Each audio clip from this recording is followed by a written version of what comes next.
আজকে এসআইআর নিশ্চয়ই হওয়ার প্রয়োজন আছে। কেন? আমাদের প্রত্যেকেই চাই যে একটা মানুষ বা একটা দেশ, সেখানে তার একটা হিসেব থাকুক, তার একটা সেন্সাস থাকবে, এবং যারা ভোট দেবেন তারা প্রকৃত ভোটার হোক। এটা আমরা সব প্রত্যেকেই চাই, কেউ এটার বিরোধিতা করবে না। হ্যাঁ, রাজনৈতিক দলগুলো বিরোধিতা কেউ কেউ করছেন, সেটা তাদের স্বার্থে, আমি সেটা ওনারা করতেই পারেন, ওনাদের ব্যাপার। কিন্তু আমি এটার অতি বিপক্ষে যে ইলেকশন কমিশন এত বছর কি ঘুমিয়েছিলেন? এত বছর ঘুমিয়েছিলেন? সেন্ট্রাল গভর্নমেন্টের যে টাকাটা, ইলেকশন কমিশনের যে লক্ষ লক্ষ কোটি টাকা তাদের জন্য যে খরচ হয়, সেটা তো গরিব মানুষের টাকা, আমাদের সমস্ত ভারতীয় নাগরিকদের টাকা। কেন আমাদের কাছে আজ থেকে 1 বছর আগে থেকে অন্তত বা 2 বছর আগে থেকে পরিষ্কার করা হলো না যে হোয়াট ইজ এসআইআর?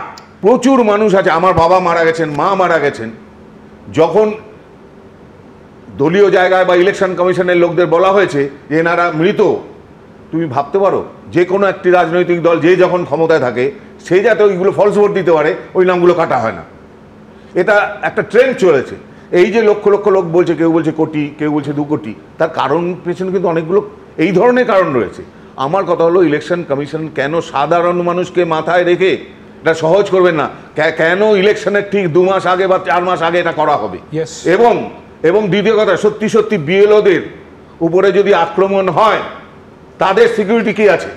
কেন ভয় পাচ্ছে, কেন ভাবছে, কেন? তার আগে আমাদের মাননীয় মুখ্যমন্ত্রী বলেই দিয়েছেন যে আপনারা মনে রাখবেন, আপনারা কিন্তু আমাদের কাছে চাকরি করছেন, ইলেকশন হয়ে গেলে আবার আমাদের কাছে চাকরি করতে হবে। এটা একটা থ্রেট। ইলেকশন কমিশনের সেই মুহূর্তেই একটা অ্যাকশন নেওয়া উচিত ছিল।